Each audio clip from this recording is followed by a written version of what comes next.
إنني سعيد. الحمد للہ وکفا والصلاة والسلام علی من لا نبی بعدہ اما بعد بسم اللہ الرحمن الرحیم۔ حج مذاکرہ گروپ کے ساتھ ہمارا منزل حج تک کا سفر قدم بقدم پڑاؤ بپڑاؤ آگے بڑھ رہا ہے الحمدللہ۔ اس سے پہلے ہم نے حج کے تقریباً اکثر واجبات کو سیکھ لیا۔ فرائض میں سے 2 فرائض احرام اور وقوف عرفہ کے بارے میں ہم نے جان لیا، اور یہ بھی جانا کہ وقوف عرفہ حج کے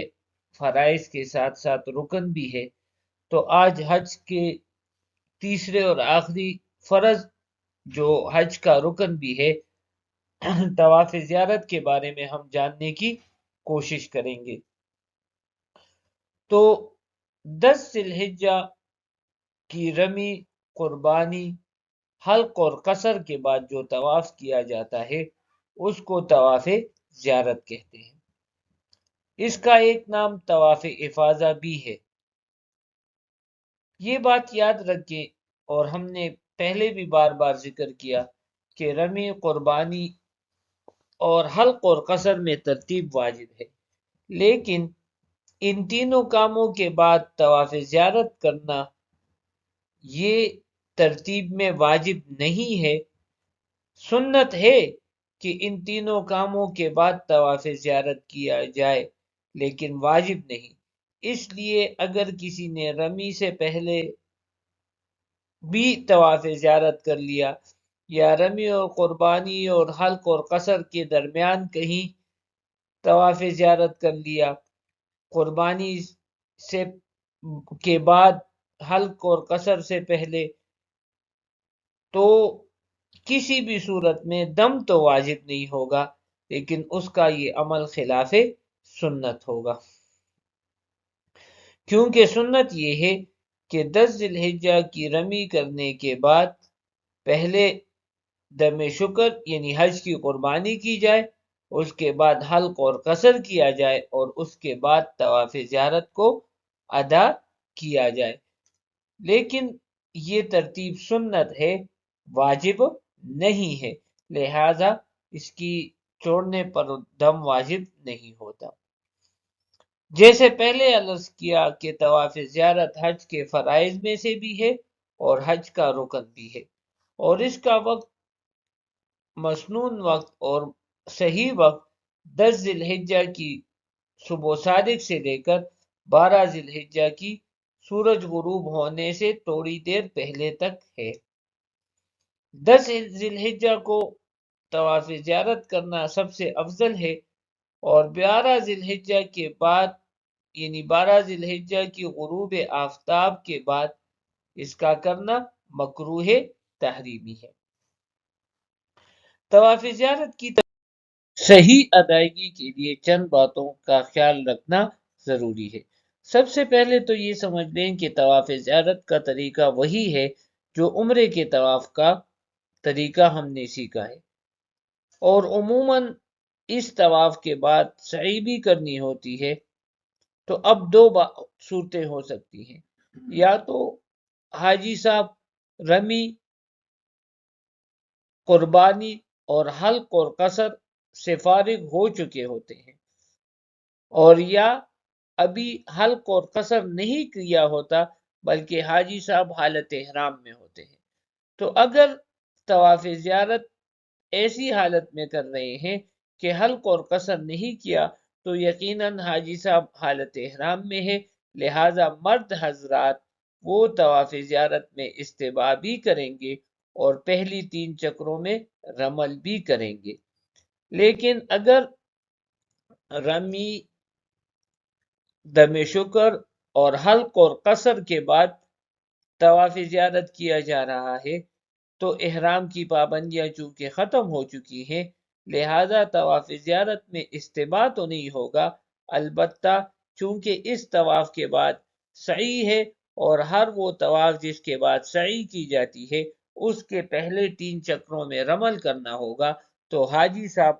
کے لیے اس طواف میں بہرحال رمل کرنا ضروری ہے، سنت ہے، اور رمل کرنا پڑے گا۔ اگر نہیں کیا تو سنت کے اجر سے محرومی رہ جائے گی۔ اس کے ساتھ ساتھ اس بات کا بھی اس بات کو بھی ذہن میں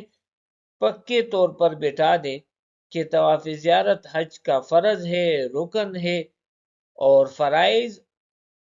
کا کوئی بدل نہیں ہوتا، نہ اس کی کوئی جزا ہوتی ہے۔ جیسے نماز میں کوئی فرض رہ جائے، چھوٹ جائے تو نماز ادا نہیں ہوتی، سجدہ سہوہ کے ذریعے فرائض کی تلافی نہیں ہو سکتی، اسی طرح طواف زیارت کا بھی کوئی بدل نہیں، کوئی جزا نہیں، کیونکہ یہ رکن ہے اور رکن کو ہر حال میں ادا ہی کیا جاتا ہے۔ یہ بات بھی ذہن میں رکھنے والی ہے کہ اگر طواف زیارت حلق یا قصر سے پہلے کیا جا رہا ہے تو چونکہ احرام کی پابندیاں ابھی برقرار ہیں، تو اس لیے اس بات کا خیال رکھنا چاہیے کہ ایسی حالت میں ممنوعات احرام کی خلاف ورزی نہیں کرنی چاہیے، خصوصاً بیت اللہ شریف پر خوشبو لگی ہوئی ہے اس کے قریب نہ جائیں، ورنہ دم لازم ہونے کا قوی خطرہ ہے۔ اگر طواف زیارت کسی نے 12 ذی الحجہ کے بعد کی تاخیر کی تو اس کی وجہ سے اس پر دم دینا ہوگا، اور بلا عذر تاخیر کی وجہ سے یہ شخص گناہگار بھی ہوگا۔ تو کوشش یہ ہونی چاہیے کہ طواف زیارت 12 ذی الحجہ کی غروب آفتاب سے پہلے کر لیا جائے۔ اگر کوئی خاتون ایسی ہیں کہ ان کو بیماری آ گئی اور ان دنوں میں 10 ذی الحجہ سے لے کر 12 ذی الحجہ کی غروب آفتاب تک وہ اپنی بیماری کی حالت میں ہے، ناپاکی کی حالت میں ہے، تو وہ پاک ہونے کے بعد ہی طواف زیارت کرے گی، اور اس کی اوپر تاخیر کی وجہ سے کوئی دم بھی لازم نہیں ہوگا۔ البتہ اگر واپسی کی فلائٹ ہو یا مدینہ منورہ کی روانگی ہو اور اس وقت تک پاکی نہ حاصل ہو تو ان کو صرف ایک ہمت کرنی ہوگی کہ اپنی فلائٹ کو تبدیل کریں۔ اس حوالے سے